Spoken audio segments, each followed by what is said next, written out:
Saludamos a nuestra audiencia. En el día de hoy hablaremos sobre la importancia del café en el desarrollo colombiano y el profesor José Alberto Pérez Toro nos dará la estrategia para que el café vuelva a subir su precio en el mercado internacional.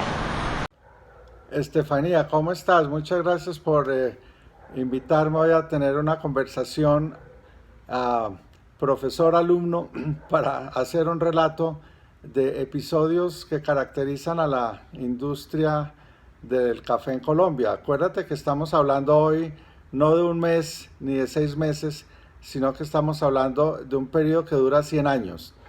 Cuando empecé a leer estos temas, le pregunté al profesor Malcolm Dees, que era mi tutor en Oxford, decía: profesor Dees, no entiendo absolutamente nada de la historia del café.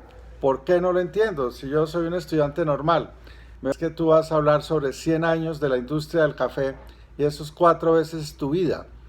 Cuando tengas 50 años, un siglo será la mitad de tu vida, o tu vida será 2 veces la suma y hará un siglo, y entenderás lo que significa la historia.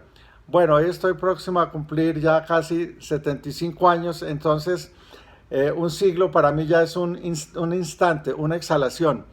Entonces, con esa ayuda del tiempo y el espacio, seguramente podré contarles en una forma más simplificada lo que ha sido 100 años de actividad de esta maravillosa industria que es la esencia de la colombianidad.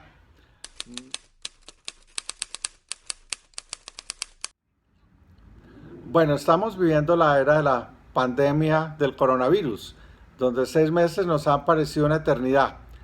Y hablamos de conseguir una vacuna rápidamente para detener el avance de esta enfermedad, de esta infección y de este contagio.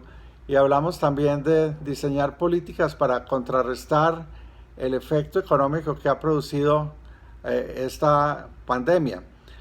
La pandemia del siglo XIX en Colombia, después de las guerras de independencia, es que no éramos exitosos en el comercio internacional. Colombia había ensayado con el tabaco y tuvo algunas buenas experiencias, pero su ciclo no fue tan largo como fue durante la colonia. Ensayamos también con la quina y con el añil, tuvieron unos despertares importantes, la quina como una cura contra el paludismo en la India, o para combinarlo un vaso de ginebra, y el añil para pintar el denim, los blue jeans de ahora. Se usaba como una tintura para los textiles que había desarrollado Inglaterra y se vendía muy bien. Pero fíjate que estos 2 productos o estos 3 productos tuvieron una vida relativamente corta a pesar de un cierto momento de prosperidad. Y Colombia no quiso desatender ese esfuerzo y durante todo el siglo XIX buscó nuevos productos. Uno de esos fue el café. Digamos que hacia 1880, para ponernos en un contexto de un siglo, un poquito más largo de un siglo, se empezaron a hacer los primeros cultivos, que ya había habido cultivos exitosos, sobre todo en el norte de Santander y en Venezuela.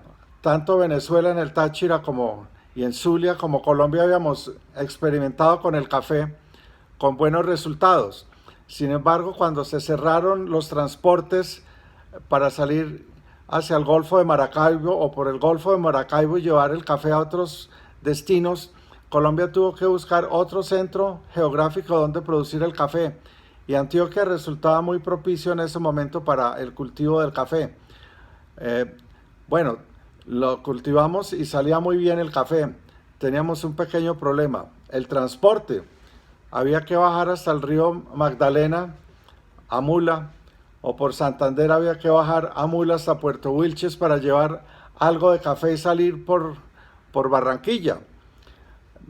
O sea que el primer escollo que tuvo que resolver Colombia con su café, que era de muy buena calidad, era encontrar una forma moderna de transportarlo. Bueno, ese es el origen de la navegación a vapor por el río Magdalena, pero también el surgimiento de los primeros ferrocarriles. Entonces yo diría que el siglo XIX se cerró con buenas experiencias del café, pero con 2 grandes dificultades.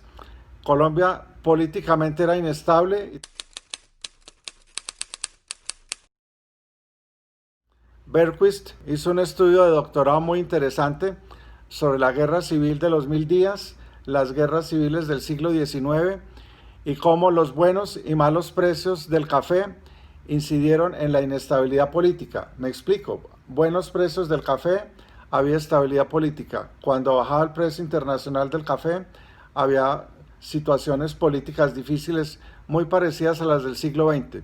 Y aparte de eso teníamos otro archienemigo. Como en el fútbol, Brasil era nuestro más difícil competidor porque era el primer productor mundial del café, y te puedes imaginar, con un país tan poderoso y tan organizado como es Brasil, produciendo café en grandes cantidades, Colombia tuvo que hacer el papel de lo que hoy es Vietnam, de sacar del mercado a Colombia o Indonesia, y Colombia competirle muy fuertemente al Brasil, tratando de integrarse a los mercados internacionales. Cerremos el siglo XIX con la Guerra de los 1000 días. Bergquist nos dice que una de las posibles causas de esa Guerra de los 1000 días fue la caída de los precios internacionales del café.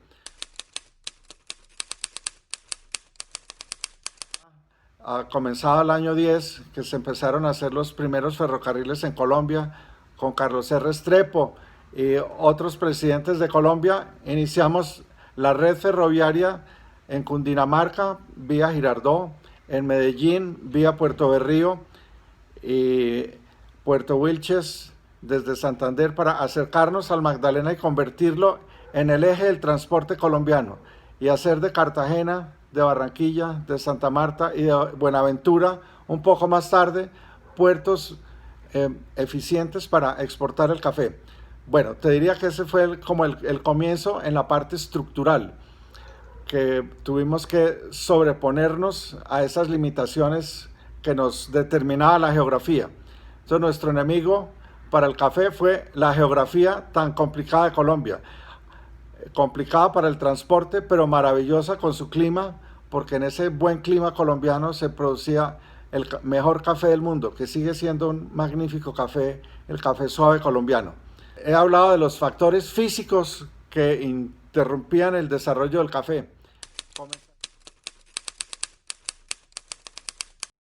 Comenzaría uno nuevo, que ya lo hemos comentado en algunas de las charlas anteriores, cuando describíamos la narrativa colombiana.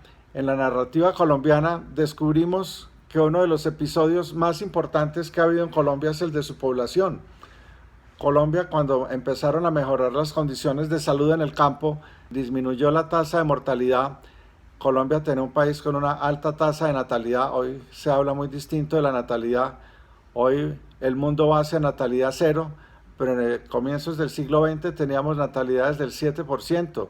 Tú te puedes imaginar al ritmo al cual crecía la población. Si la tasa de mortalidad es del 7%, la población crece 0, pero la tasa de mortalidad empezó a bajar 7, 6, 5, 4, 3, y con 3 podíamos crecer al 3% anual o 4% anual. Las familias colombianas eran numerosas por esas enormes dificultades de la geografía y la salud que teníamos con el paludismo, con la disentería y las enfermedades transmitidas por el agua.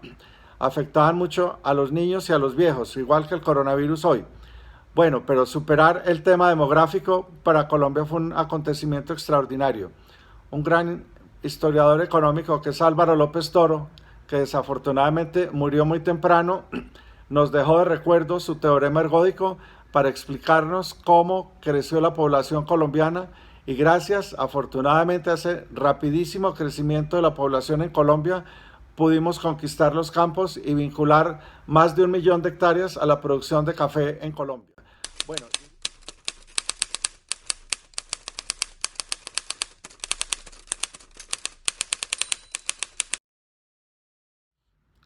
Bueno, mira, hay una parte que es muy curiosa de la historia económica de Colombia, o de la historia económica internacional.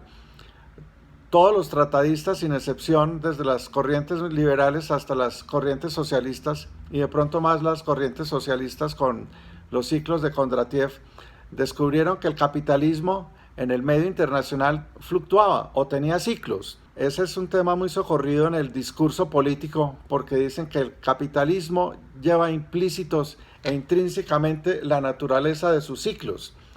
Entrar a teorizar sobre eso es muy difícil en virtud de que el modelo económico capitalista es muy complejo. Imagínate tú que pueden ser 200 países, 250 países los que comercian en el mundo, los que están registrados en la Organización Mundial del Comercio, y cada uno de los países empezó a encontrar un producto en el cual se especializaba, donde tenía ventajas comparativas.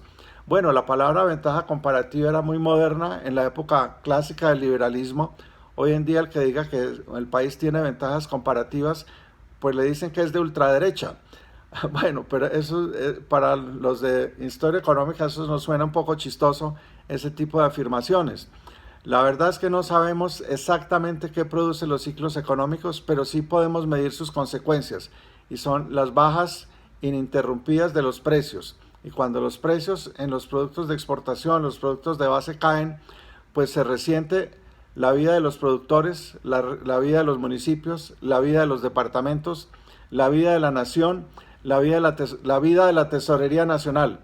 Colombia no ha estado ajeno a esos ciclos y ha tenido que hacer ingentes esfuerzos y cuestiones de política innovadora para tratar de detener el efecto de los ciclos, la naturaleza de los ciclos o las consecuencias de los ciclos. Entonces te podría decir que el siglo XX estuvo marcado por los orígenes y causas de los ciclos. Una, las guerras mundiales. Tuvimos la guerra 1873, dañó las cosechas en Brasil. La guerra mundial de 1914-1918 afectó el comercio internacional. Era difícil exportar a los países industrializados las materias primas nuestras. Una que no fue guerra, la crisis de 1930, sobre la cual podemos abundar muchísimo. Es mi tema de investigación en mi primer posgrado importante en Oxford, que lo hicimos varias personas, trabajamos la crisis del 30. Uno era Jeff Bertram, un alumno muy destacado australiano, Rosemary Thorpe, nuestra profesora en Oxford, que sacó 3 discípulos que trabajamos ese tema. El profesor Echavarría, que es el gerente del Banco de la República, que está luchando por volver a ser gerente, José Antonio Campo, que escribió como colega con Rosemary Thorpe, y a mí me asignó la tarea de ver las consecuencias del sector externo en el desarrollo de la economía y sobre todo el acceso al crédito internacional. Mira qué importante. Descubrí en esa investigación que gracias al goodwill que nos producía el café como una industria segura y de gran calidad, Colombia tuvo acceso ilimitado al crédito internacional. Obviamente ilimitado para la altura de la época, años 20, años 30, cuando se construyó la red ferroviaria en Colombia y la red portuaria. Bueno, gracias a ese acceso al crédito internacional pudimos fundar bancos, la Caja Agraria, el Banco Ganadero, el Banco Agrícola, o sea, la Caja Agraria, los bancos industriales, el IFI. Bueno, salté en 100 años varias veces, pero tratando de mostrar que hubo varias inversiones con dinero proveniente del crédito público y que no se me olvide las obras públicas. Colombia empezó a hacer esfuerzos en obras públicas gracias al acceso al crédito internacional. Hoy seguimos pensando en el crédito internacional. Hoy estamos en un periodo de altísimo como gerente del banco, y el aspirante a ser gerente del banco, el doctor Carrasquilla, que es el ministro de Hacienda, de salir al mercado internacional, al Fondo Monetario, a pedir créditos para sacar el país de un problema, de una crisis temporal de consumo. En los periodos que nos estamos refiriendo del siglo XX fue para realizar las grandes obras públicas que defendieron el avance de la industria del café. Entonces diría que café, agricultura, familias, 1 millón de familias, 800.000 familias realmente que conformaron el grueso de la producción de endeudamiento internacional. Yo no me atrevo a preguntarme qué va a hacer el doctor Echavarría, digamos, de mini agricultura o de minifundio. Colombia se hizo con los minifundios o con las pequeñas fincas agrícolas cafeteras en Colombia. Este es un caso extraordinariamente revolucionario porque Brasil usaba los latifundos o las facendas, las grandes haciendas cafeteras para producir el café. Colombia hizo café con pequeños propietarios y 800.000 familias, pero piensa que eran 800.000 familias antioqueñas, cada una con 10 hijos, entonces estamos hablando de 4, 5, 6, 7 millones de personas que directa e indirectamente vivieron del café. Hoy decimos que el café no es importante porque no ocupa tanto espacio dentro del Producto Interno Bruto de Colombia. Yo le digo a las personas que tomen mi curso de café en las universidades porque nos estamos refiriendo no al 25, 15, 7% del Producto Interno Bruto, pero a nivel individual es la industria más grande de Colombia, es la industria que más empleos directos genera, la industria que más exportaciones genera, la industria que tiene más externalidades, la industria de la cual dependen cerca de 600 municipios colombianos. Me refiero a la mitad de los municipios colombianos. Hoy sobreviven gracias a los impuestos y al ingreso que generan los cafeteros. Luego, estamos hablando de una industria importante, yo diría que es extraordinariamente importante. Tú sabes que los colombianos somos buenos y malos para los negocios. Sorprendentemente, al café hemos llegado sin saber mucho inglés. A mí me sorprende porque únicamente en los años 30 me encontré en unos archivos británicos que la familia Ángel había ido a estudiar a Inglaterra. Fueron a Cambridge a estudiar y aprendieron inglés. Pero la gran mayoría de los empresarios colombianos sabían hablar era antioqueño.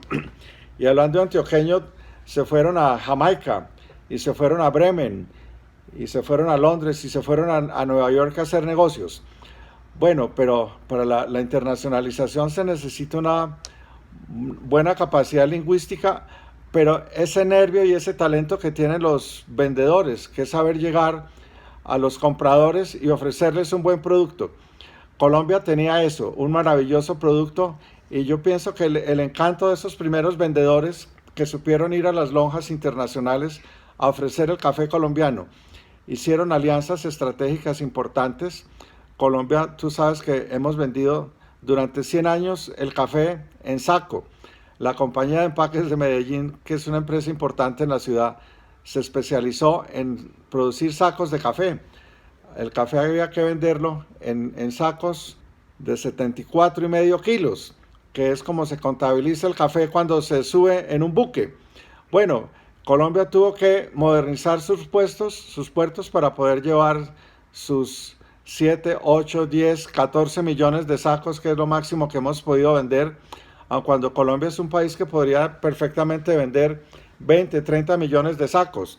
Ahí es donde diría yo que ha habido una falla en la comercialización internacional. Hemos sido agresivos para llegar a ciertos mercados en momentos auspiciosos, durante las guerras mundiales, durante la crisis de 1930, después de la crisis cafetera internacional del 57, en la crisis del 75. Bueno, en varias ocasiones hemos sabido vender café. Inclusive firmamos acuerdos internacionales como el Acuerdo Internacional del Café para regular la producción mundial. Pero en la parte de comercialización, en las últimas décadas nos hemos vuelto demasiado locales. Es curioso, mientras más gente ha ido a estudiar al exterior, el doctor Gabriel Betancourt Mejía, el doctor Jorge Cárdenas, que fueron a Syracuse con esas ideas de los antioqueños, del doctor Restrepo Jaramillo, Gonzalo Restrepo Jaramillo, que los financiaba con los dineros de Coltabaco, y surge así el ICETEX. Muchos colombianos empezaron a ir al exterior para aprender precisamente a tener contacto comercial con personas de otros países. Yo diría que sí, hemos hecho buenos negocios, pero el café ha tenido una crisis estructural muy grande. Primero, que aprendimos muy bien a exportar café, pero segundo, que el mercado internacional se diversificó. Si antes se vendía café en grano, hoy en día se venden tazas de café.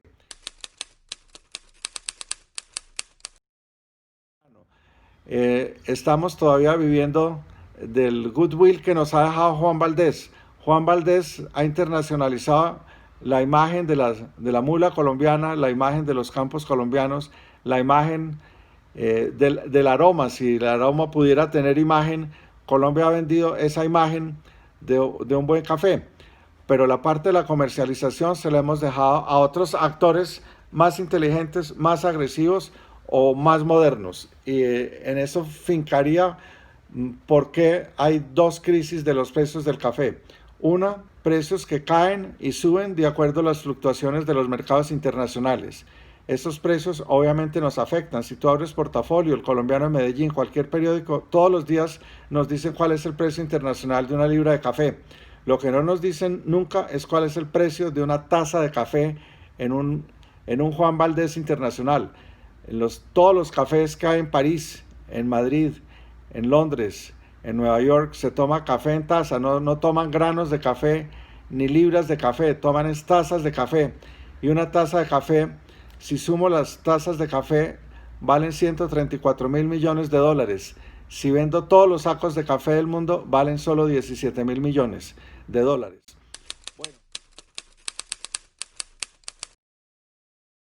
Bueno, imagínate que un día acabé de profesor en la Universidad Javeriana y duré como 17 años de profesor, pero fue muy curioso. Me encontré un amigo en la calle y me dijo, Pérez, ¿usted a qué se dedica? Y le dije, yo sé vender sándwiches y vendo sándwiches, venga, lo invito a mi almacén.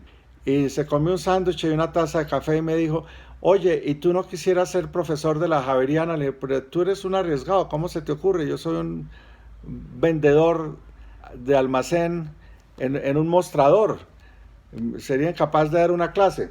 Bueno, fuimos a la Universidad Javeriana, les dicté unos cursos, unas horas a unos alumnos sobre un tema muy espinoso que era la deuda externa.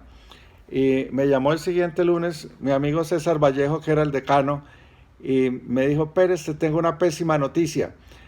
Yo te dije, yo no sé dictar clases, yo sé vender sándwiches. Me dijo, no, es que tú hiciste reír a mis alumnos 2 días seguidos hablando sobre el tema más árido del mundo, que es la tasa de interés y las finanzas internacionales. O sea que tienes nervio de profesor.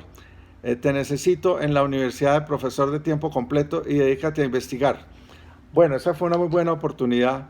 El padre Arango, que era el rector, me dijo, mira Pérez, da clases medio tiempo e investiga temas interesantes. Y muy querido, le dediqué un buen tiempo a estudiar las cadenas internacionales de valor, cómo se forman los precios internacionales de los productos de exportación. Se me convirtió en un tema de investigación y aprendí muchísimo sobre el marco teórico de las cadenas internacionales. Yo me he dado cuenta, después de haber trabajado casi 20 años en el sector exportador de Colombia, que éramos muy buenos exportando nuestros productos en bruto, las flores, el cacao, el banano, los hidrocarburos, inclusive las manufacturas, casi que las exportábamos como bienes semiterminados en el mejor de los casos, o comprábamos bienes semiterminados y los elaborábamos en Colombia y los volvíamos blue jeans. Bueno, habíamos dado unos pasos importantes en la cadena internacional de valor, pero me he dado cuenta que había otros segmentos del mercado que se quedaban con una parte de ese valor, como decía el profesor Porter, que había venido a Bogotá a la Cámara de Comercio y nos había explicado que Colombia debía incursionar en la cadena de valor. Bueno, hice unos buenos ejercicios aritméticos y de estrategia y de logística empresarial y se me ocurría que el café podía jugar un papel importante. Y otro amigo que me encontré en la calle me dijo, oye, ¿tú no quieres trabajar en la Tadeo Lozano? Le dije, sí, tenía cerca de 60 artículos que había circulado entre unos amigos y uno de ellos me dijo, ¿por qué no conviertes estos libros, estos artículos cafeteros en un libro de café? Cuando llegué al final del libro, después de invertirle como 5 años de investigación, descubrí que faltaba lo de la cadena de valor, pero no tenía cómo justificarlo, me faltaban argumentos teóricos o algún buen soporte. Mira qué curioso, me invitaron en Oxford a participar en los 50 años del Latin American Center, donde yo había estudiado, y tuve la oportunidad de conocer al profesor Joseph Stiglitz, que se había ganado el premio Nobel. Y dije, como buen negociante de Medellín, esta es la oportunidad para hacerle la pregunta. Profesor Stiglitz, ¿usted me podría confirmar si es verdad que todas las tazas de café del mundo valen 134 mil millones de dólares? Y me dijo, yes, que quiere decir sí. Y es verdad que nosotros con el café nos ganamos solo 17 mil millones después de todo ese esfuerzo de levantarnos a las 4 de la mañana. Mire estos brazos musculosos de cultivar café. Ustedes son muy bobos. La ganancia está en la comercialización, no en la producción. Y si hago esa tesis y termino mi libro, usted me diría que está bien escrito, que no cometí un error ni gramatical ni de teoría económica. Me dijo, lo felicito, termine ese libro así. Cuando le presenté estos proyectos a la federación, ustedes pueden imaginarse la carcajada que les produjo. No causó así emoción alguna, yo diría que ninguna. Era simplemente decirle, mire, tratemos de conquistar no el 100% del café, del mercado internacional del café en taza. Ese es muy difícil porque ya es un mercado muy grande. Pero si nosotros conquistamos solamente el 1% de ese mercado del café en taza, duplicaríamos el valor de las exportaciones de Colombia. Es decir, los 1.700 millones hace 10 años lo convertiríamos en 3.400 millones. Hoy en el 2020 pues sería una cifra un poco mayor porque hoy ya estamos exportando no 130.000 millones, sino más de 200.000 millones. Pero a pesar de que existe Juan Valdez, que es una buena idea, yo le comentaba a mis amigos cafeteros, pero mire, ya Colombia había hecho ese primer esfuerzo. Colombia en los años 20, en la plena crisis de 1929-30, varios antioqueños se fueron a Nueva York a vender café y vendían ya no café, vendían café colombiano, café de la mejor calidad, café excelso, café tipo federación, café suave. Entendieron lo que era el comercio internacional moderno, que es lo que llamamos la denominación de origen. Entonces, café colombiano, café de origen, café Fredonia, café Chinchiná, café del Nariño, café de Gigante Huila, café de Boyacá, café de Santander, son cafés de origen que tienen un sabor suave, un sabor especial y que hay que venderlo puerta a puerta y hay que venderlo de taza en taza. Si vendemos café en taza, la Federación de Cafeteros que hoy conocemos nos va a parecer un chiste. ¿Por qué? Porque durante 70 años, desde 1927 que la fundaron, ha persistido en un error. El error es vender café verde tipo Federación en sacos de fique y que las ganancias del café la tengan otras personas. Bueno, esta era la sorpresa que tenía. Estefanía, muchas gracias por esta idea maravillosa que tienes tú de invitarme a dar mis clases universitarias por la forma moderna de online. Entonces, invito a mis muchísimos alumnos que me han escuchado, ya llevo 5.000 alumnos que me han oído esta historia, ya son personas mucho más grandes, exitosos empresarios, para que se metan en el juego de vender café en taza y podamos seguir hablando de temas sobre la modernización colombiana. Le dedico este programa a mis 5.000 alumnos que han compartido estos temas conmigo y espero tener otros 5.000 en estos próximos meses porque ahora se multiplican por YouTube. Muchas gracias, Estefanía.